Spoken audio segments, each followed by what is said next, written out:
delivery. All of them are on service delivery, ranging from public services to solid waste management. The first speaker for this morning is Stephen Hart.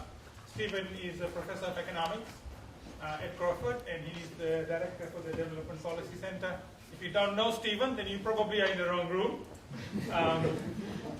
Because we have a lot to thank Stephen for. This conference is basically his work, and the job he has done together with his support staff is just marvelous, I think.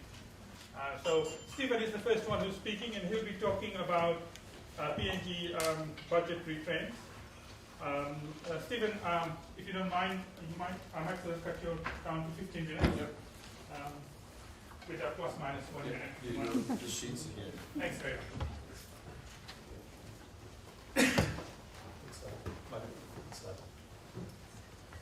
Just click. Okay. Well, it's nice to be actually presenting something rather than organizing. And I will, having been ruthless with various others, I'll be ruthless with myself and definitely finish within the time. I have to begin with an apology. I made a mistake. I don't know, Bill is here. Yes, so that report by Lynn Piper is on the AusAid website.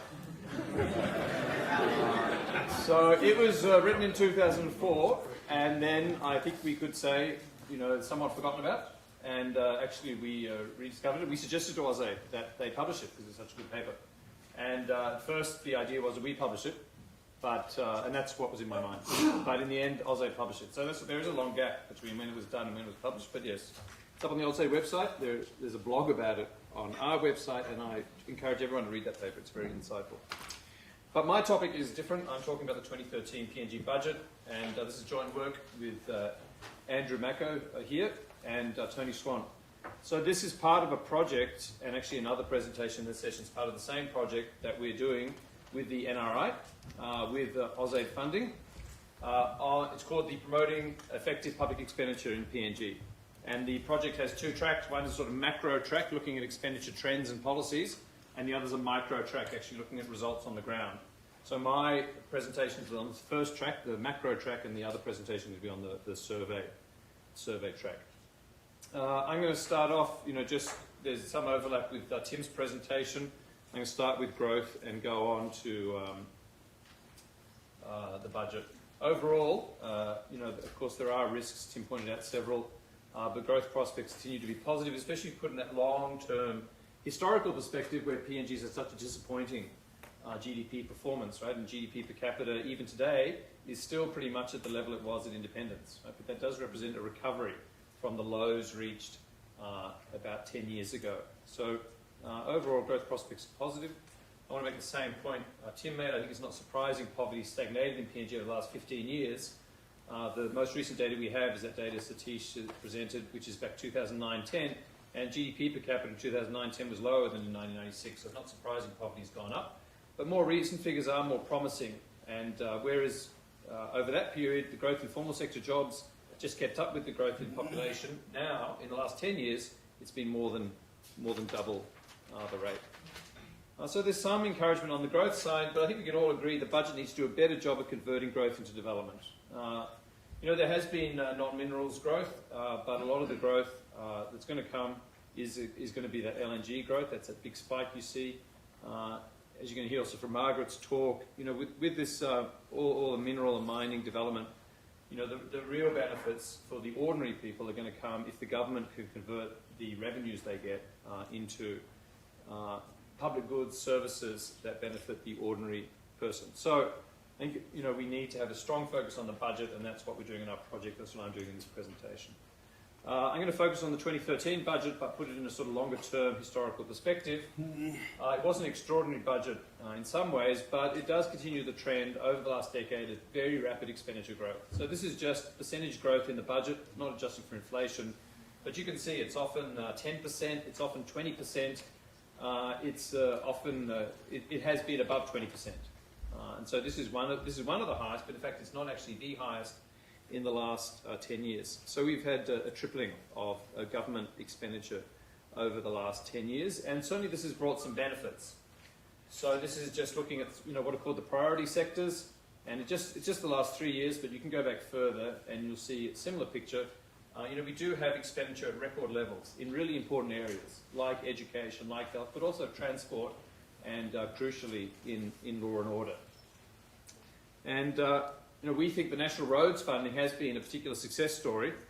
There's a long way to go, but at least we're on an upward trend. So we're trying to get to that top bar, top line, that's the government aim. And this is similar to what Matt showed yesterday, but a bit updated. Now expenditure heading in the right direction, and importantly, warrants, which is not just budget allocation, but actual expenditure, seems to be heading in the right direction. So there is some good news, but now I'm going to focus the rest of the presentation on what's the bad news and what are the risks. That's going to be my main focus. So I think the first thing to point out, is that maybe we're reaching the end of an era. Right? We've had this big expenditure boom, 10%, 20% increases in expenditure year after year for the last decade. But if you look at the forward estimates, they're flat.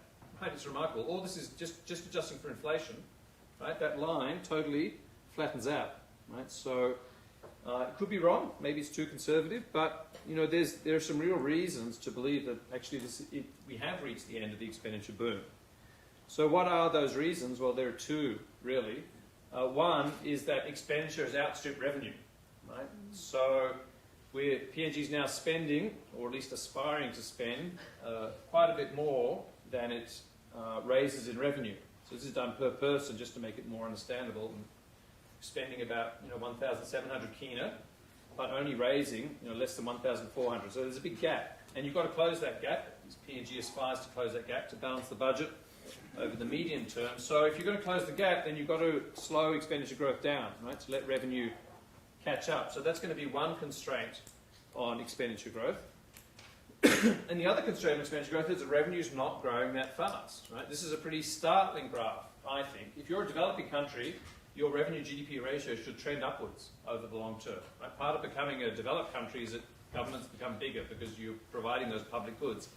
But in PNG, we had a big boom in revenue when we captured some of the mineral boom. The government captured some of that. But since then, revenue's been on this downward trajectory, and it's now about where it was 10 years ago as a percentage of GDP. Of course, GDP is much bigger, right?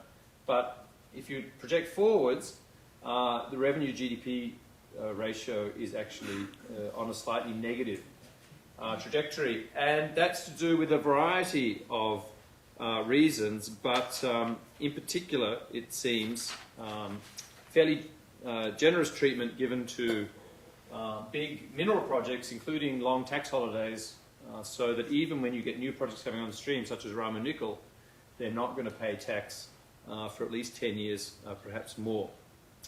So, if the expenditure boom is coming to an end, that means we're going to face much more constrained fiscal circumstances in PNG. That's the backdrop to keep in mind when we look at the somewhat worrying trends that are occurring. And I see a couple of people who were here when I presented this at our budget forum in PNG earlier in the year, so I apologise if you've seen it before. I've updated it a little bit, but it's basically the same story. So one worrying thing, I think, one trend over the last decade, PNG's budget, if you're not like a budget expert, is divided into two parts. One's called recurrent, which they now call service delivery. That's like where you pay the teachers, and you pay for the maintenance and for drugs, so the everyday running of government. And the other one's development. That's basically the project budget. We want to build a new road, right, or build a new building. That's the development budget. So in the last 10 years, we've seen this massive increase in the development spending relative to recurrent. So it used to just be 30%, because a lot of countries have this system, and 30% is not an uncommon ratio for a development budget to total. But now it got up to 50%, and now it's about 45%. So almost half the budget is that project development budget. And actually that's projected to continue to increase, right, fairly slowly, but it's still going to increase, right, in the coming years. Well, what does that mean?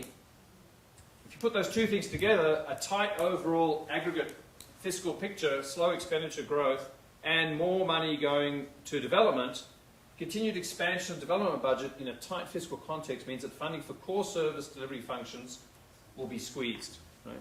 And I guess that is a key message that I want to give. So this is again done per capita, so per person, and adjusting for inflation. You can see this is salaries and goods and services. So these are the main recurrent items.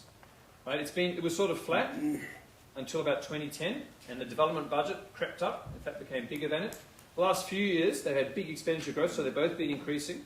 But what PNG is projecting to bring the budget back to surplus is actually they're going to protect the project spending, but cut on service delivery spending. And I think that's a pretty risky strategy. Another thing within that recurrent budget, preference is being given to goods and services to salaries. So preference is being given, say, to textbooks over teachers or drugs over doctors. I mean, perhaps that's appropriate, but you can see that the salary budget is really being going to be squeezed, and in fact is going to fall, right, on a per capita basis in the current, given the current projections. So if we, what does this mean? Well, education is a good case study of what it means, and normally, if you're a donor to the World Bank, I've done it myself, right? You normally tell governments, you're spending too much on salaries in your education bill, and you need to create more room for textbooks or for new school buildings. But PNG's got the opposite problem, right? PNG, the spending on teachers as a ratio to total school education spending has really fallen from over 70% 10 years ago to now it's less than half, and it's actually projected to fall somewhat further, or at least not to go back up. And that's partly this big push towards free education. But the amounts the governments are giving the schools to compensate for the loss of school fees is much more than school fees were. And that is not going on to teachers, that's going on to other things, which is good, but it does mean that your student-teacher ratio has to be falling. So you have to actually, this is imputed from salary data and projections about population and enrolment. So it's a bit rough, that's why it doesn't really go up and down like that in reality. But you can see the trend, it's been falling over time. And these are my projections. If you actually look at the teacher per student, right, by 2017, it's going to be only half of what it was in 2003. So class size is not the only thing that matters for education, but I think this sort of thing should ring alarm bells. Right, well, we see there's a squeeze on the recurrent budget because of the expansion of the development budget. Where is that development funding going? 5 minutes, right. So that's the big thing. The radical shift in this budget is it's continuing to emphasise the development budget, but in a completely different way. So much of the first round of resource boom spending under the development budget was put into trust funds. And about the only thing I disagree with what Tim said was that he seemed to think that was a good strategy. But in fact, we know, or we suspect, that a lot of that trust fund spending was totally wasted and was lost through corruption. Right? So the government's decided that wasn't a good strategy. We should devolve the development budget, decentralise it, get it out to the people. Right? And that's being done through what we call devolved spending, the DSIP sort of model. DSIP was there, it's been massively increased. And then there are other DSIP type initiatives at the provincial level. So now every MP gets 10 million kina, every province gets 5 million kina per district, and every local government gets 500,000 kina.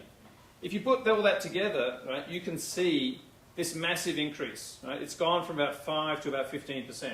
So normally, when you do this budget analysis, you get very excited there's a 1 or 2 percentage point shift. You think, wow, that's big. So to see a 10 percentage point shift in a category of spending in a single budget is just incredible. Right? This is a revolutionary budget that was presented this year. That money, probably won't be all spent because it is such a large amount, but it's a massive statement of intent. And in terms of absolute amounts, it's gone up from $500 million to 2 billion. So 2 billion kina is about twice the Australian aid program to PNG. Now, there are lots of arguments in favour and against devolution. There are questions about implementation capacity. And we've got some examples that is going to be a problem, but I'm not going to focus on that. What I want to focus on is that, again, it's this emphasis on devolved funding further enhances the bias in favour of development spending. in theory, you can spend this money on whatever you want, right? And so in theory, you can use it to maintain roads. But in practice, we know it's going to go on new projects, right? This is a project-type approach to development. It's certainly not going to go on salaries. It's not going to go on drugs. It's not going to go on textbooks. It's going to go on projects. And to give an example of what a tidal wave this is the function grant. Some of you will know about. This is the recurrent funding to provinces. It's been carefully built up over the years so the provinces have more money to put drugs into health centres and to run health patrols.